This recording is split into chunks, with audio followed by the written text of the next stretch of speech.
Bienvenue, aujourd'hui on se penche sur une vidéo YouTube au titre assez percutant, Paris has fallen.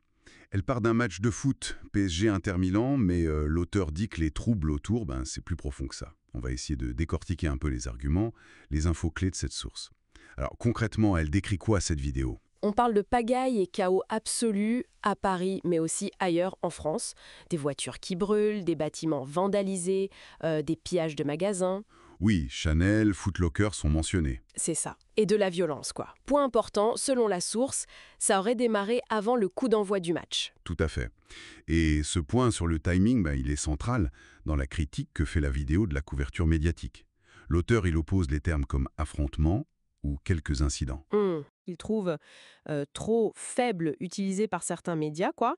Et il met en face des chiffres beaucoup plus durs.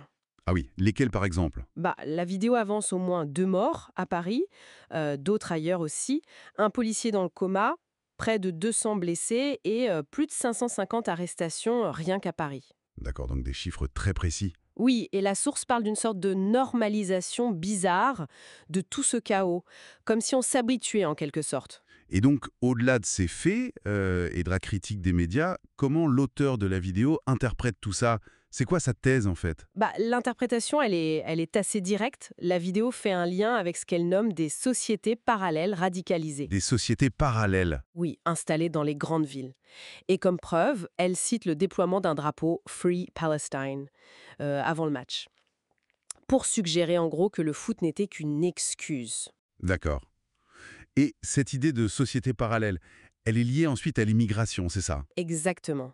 La source mentionne un chiffre, qui date de 2018, Mhm. de 400 000 immigrés clandestins juste pour Saint-Denis. Ah oui, quand même. Et c'est là que ça devient, plus complexe dans leur analyse. La vidéo note aussi que la plupart des émeutiers seraient de troisième, voire quatrième génération. Donc né en France. Voilà, nés en France. Et ça, l'auteur trouve ça encore plus horrible, ce sont ses mots. D'autres incidents sont aussi mentionnés hors de Paris, Alençon, Grenoble et Dax, où un jeune de 17 ans aurait été poignardé à mort. La vidéo parle aussi d'attaques directes contre la police, les pompiers, même des statues qui auraient été profanées. Le ton général est vraiment très... Alarmiste. Oui, voilà. Jusqu'à citer une personne anonyme qui dit « La France n'est plus la France ». C'est ça. Le message global, c'est vraiment celui d'une dégradation profonde, d'une perte de contrôle, quoi. Et ça culmine avec cette affirmation choc, Paris est tombé.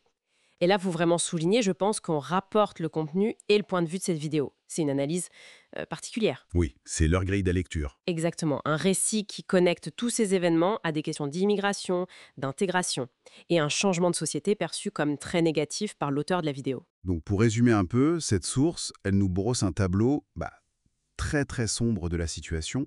Elle interprète les troubles pas comme des simples débordements liés au foot, mais comme les symptômes d'une fracture sociale très profonde en France, allant jusqu'à proclamer cette chute symbolique de Paris. Oui, et ça soulève une question, je trouve, qui est assez intéressante et qui invite à réfléchir un peu plus loin. Mhm. C'est de voir comment des faits, même factuels et graves, peuvent être lus, interprétés à travers des prismes idéologiques ou culturels si différents.